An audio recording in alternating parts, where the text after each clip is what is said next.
What's up nerds, Fallout here, and today we're talking about which snipers in Destiny 2 can one-shot which roaming supers. I've gotten a few requests on this, so figured now might be a good time. Before we get going, I'd like to give a special shout out to the sponsor of today's video, Ridge. Ridge is a minimal front pocket wallet that's designed to streamline what you carry every day. It has 30,000 5-star reviews and is the optimal way to carry your cash and cards. Now that's what I call top tier DPS. Diminutive pocket swag. And good news, unlike my jokes, there is a lifetime warranty if you love it and free returns if you don't. Get 10% off today with free worldwide shipping and returns by going to ridge.com/fallout. That's right, ridge.com/fallout and use promo code fallout. Link down below in the video description. Alrighty, now it's time for me to do what I do best, shooting my friends right in the face. Just to get everyone up to speed, with the launch of Shadowkeep, Bungie toned down a lot of supers to make them a little squishier. They were basically out of control, and now it's easier to gun them down.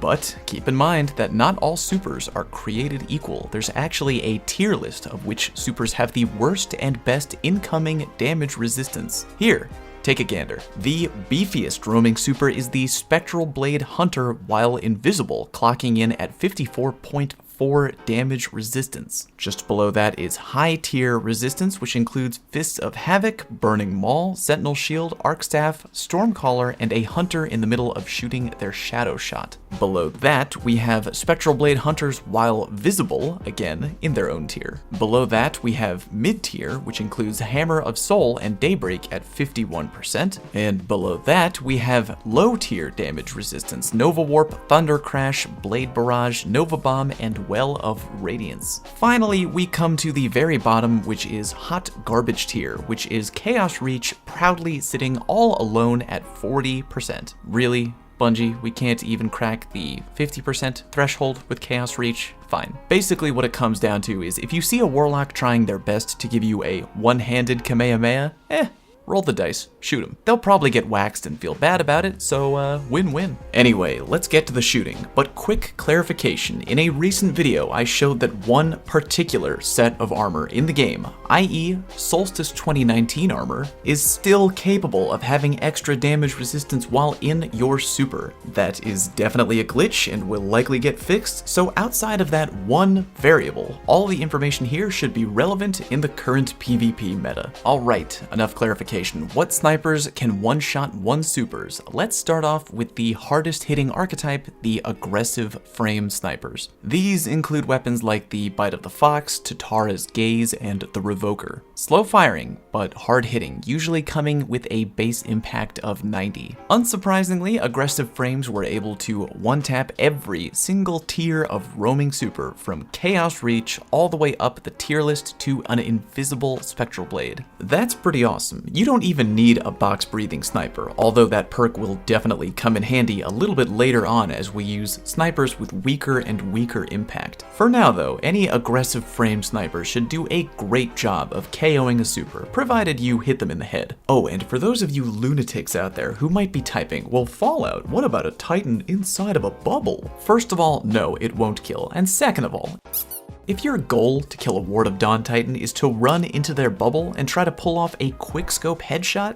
you 100% deserve the Darwin Award your Guardian will no doubt receive in the next 2 seconds. I look forward to seeing you in the next Destiny Fun Police video. Moving on, adaptive frame snipers. These include guns like Soul Survivor, Tranquility, and Beloved. My Long Shadow, which is also adaptive frame, was able to cleanly one-shot everything up the tier list until we got to the very tip top with an invisible Spec Blade Hunter. Here, it's going to depend on the Hunter's resilience. The headshot did 195, meaning that if the Hunter has low resilience, pretty much anything under 8, it's gonna be a one-shot, but above, it'll live. If you have an adaptive frame sniper with boxed breathing though, that'll put down a Spectral Blade Hunter no matter what. That can only roll on the Beloved or the Tranquility in that archetype though, so don't get bummed out if you don't have one. Now we come to rapid fire frame snipers, aka the most popular sniper archetype in PvP. They don't hit as hard, but they fire quickly, and that is good enough. Here's where things get get a little bit dicey. Starting off with Chaos Reach, you're able to one-shot, but only if the enemy warlock doesn't have super high resilience. Basically anything under 8, you'll likely destroy. That doesn't instill a whole lot of confidence though, considering Chaos Reach is the hot garbage tier of damage resistance. Nova Warp won't die to a headshot. That clocks in at 166 damage, meaning it doesn't matter what their resilience is, they won't get one-tapped by a rapid fire. You can at least follow up with a body shot for 52 for a quick 2-tap though, if it makes any difference to you. Obviously anything higher than a Nova Warp tier super is gonna give you trouble. But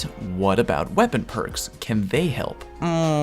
Depends. A rapid fire frame sniper with Rampage level 1 activated still is not strong enough to get the job done. Kill Clip, on the other hand, does just fine at cleanly putting down Nova Warp in one hit. Of course, that means you'd have to kill someone and activate Kill Clip before one-tapping the roaming super, but hey, it can happen. Kill Clip actually did a pretty good job of one-tapping supers all the way up until the highest tier of an Invisible Spectral Blade Hunter, which took 198 damage to the dome, meaning you have to be 9 resilience in order to live through that shot. Box breathing is probably the much more reliable way to put down supers though. Doesn't require you to kill someone beforehand. The only cost to pull off box breathing is to be a dirty little heartscoper. Only 2 rapid fire guns can actually come with box breathing though, the Escalation Protocol Sniper and the Twilight Oath. It actually does pretty well for itself. It's not as powerful as a Kill Clip headshot, but just by a smidge. High tier damage resist supers like the Arc Staff take a clean 200 damage on a box breathing headshot, meaning no matter what their resilience is, they are going down. Invisible Spec Blade Hunters continue to be a problem though. A rapid fire frame sniper with box breathing can dish out 194 damage to a Spec Blade in the head, which isn't too bad. Anything under 8 resilience should go down in one hit. And of course, because I know people will 100% bring it up if I don't show it here, let's not forget about exotic snipers. How about we start off with the Izanagi's Burden, aka the Dick of Zeus. Let's see how a honed edge times 4 shot does. Oh dear god, that's 1,000 damage. Alright, yeah, that'll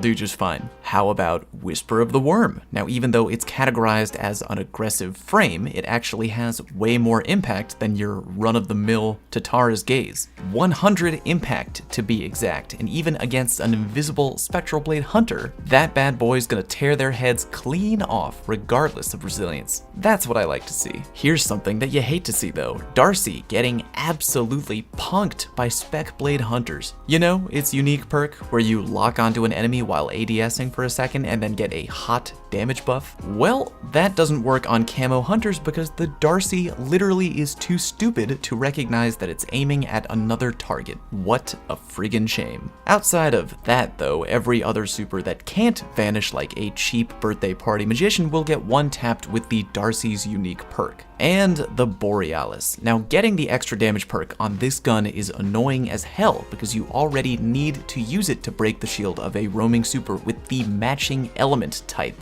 But good news, you weirdo, if you manage to do that, then every powerful shot from now until the bottom of your mag will be powerful enough to down any roaming super, including camo Spec Blade. And that's pretty much it. Now that Masterworked armor no longer grants extra damage resistance in your super, you should feel way more confident about at least trying to dome supers if you're a born sniper. So get out there and start clicking some heads. In the meantime, if you enjoyed today's content, please let me know by clicking the like button, and if you haven't done so, click subscribe and join me as I slowly realize my goal of one day taking over the universe. Thank you all very much for watching, and I'll see you next time.